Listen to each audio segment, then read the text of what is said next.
All right, let's talk about one of the most powerful and, honestly, one of the most confusing metrics your smartwatch is tracking right now: heart rate variability, or HRV. So you wake up, you glance at your watch, and it spits out a number: HRV 35 ms. What? Is that good? Is that bad? Are you ready to crush a workout, or are you about to get sick? That's exactly the confusion we're going to clear up. For our entire lives, we've been told to just track our heart rate, simple beats per minute, but that's quickly becoming old news. The future, the real insight, isn't about how fast your heart is beating, it's about the tiny, subtle timing differences between each of those beats. We're talking about a shift from a basic pulse check to understanding your body's true day-to-day readiness. To really get this, we've got to look way beyond just the simple heartbeat itself. Here's a great way to think about it.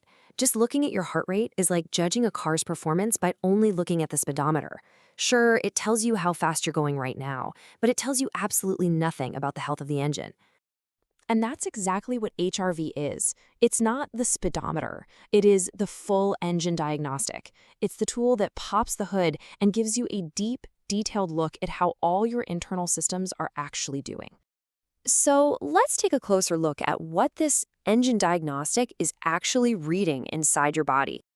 Okay, so what is it? Heart rate variability is just the measurement of the constantly changing amount of time. We're talking milliseconds between your heartbeats. Now, you might think a perfectly steady metronome-like heartbeat is a good thing, right? Well, it's actually the opposite. That slight irregularity, that variability, is a sign that your body is healthy and ready to adapt to whatever comes its way. This is probably the best way to understand what's going on. Your body has two competing systems. You've got the sympathetic system, that's your gas pedal. It revs you up for stress, for that fight or flight response. Then you have the parasympathetic system, that's your brake pedal. It handles rest, recovery, and digestion. HRV is really just a way to see which foot is pushing harder at any given time. And this is how it plays out. When that gas pedal is floored because you're stressed, or you trained too hard, or maybe you're getting sick, your heartbeat gets really rigid, like a metronome. The result? A low HRV score. On the flip side, when you're well rested and your body's hitting the brakes to recover, your heartbeat becomes really adaptable and variable. That gives you a nice high HRV score, and that's what we're aiming for. But how does a watch on your wrist even capture data that's this sensitive? I mean, we're talking about milliseconds. Well, that's where the tech comes in, specifically the multipath sensor advantage. And for a really long time, this was a huge issue.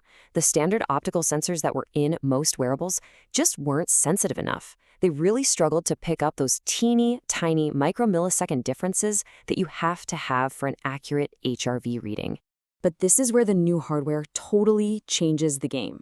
By using a multipath system, which basically means using multiple lights and multiple sensors at once, the new watches can get a much, much cleaner signal. This whole approach helps to get around things like different skin tones, and it cuts down on errors from you moving around, letting it capture data that's basically clinical grade.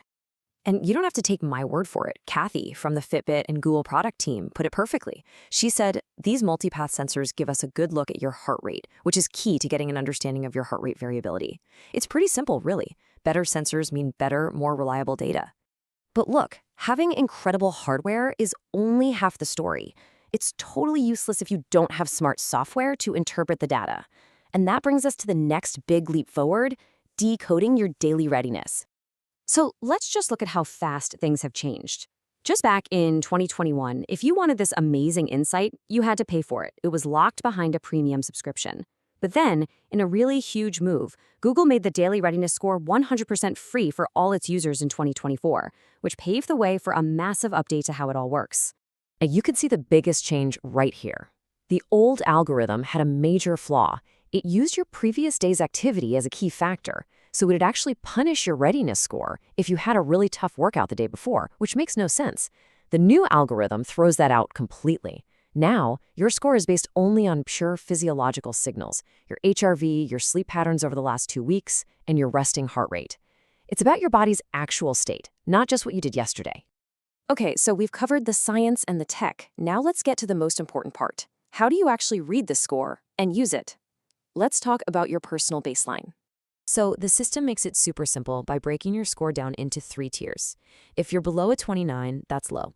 Your body is basically screaming at you to take it easy and focus on recovery. A score from 30 to 64 is moderate. You're probably good for some activity, but you should still listen to your body. And anything over 65 is high. That means your engine is revved and you're ready to go. Okay, I need everyone to listen to this next part. If you remember one single thing from this entire explainer, please let it be this. Your score is not compared to anyone else. It's not a competition with your friends or some pro athlete. It is only, and I mean only, compared against your own personal 14-day average. And what that means is you have to stop comparing your HRV number to someone else's. It just doesn't work that way. It's super individual. It even changes naturally as we get older. The only thing that matters, the only thing you should pay attention to are the changes, the ups and the downs from your own normal baseline. I mean, this technology is already pretty incredible. So the natural question is, where do we go from here? What comes next? Well, the future is getting really interesting. By late 2026, it's very likely that predictive AI is going to use this data to do some amazing things. Imagine your watch noticing a sudden sharp drop in your HRV baseline and giving you a heads up that you might be coming down with something like the flu, up to 2 days before you even feel a single symptom. And that really gets to the heart of it all. So I'll just leave you with this final thought to chew on.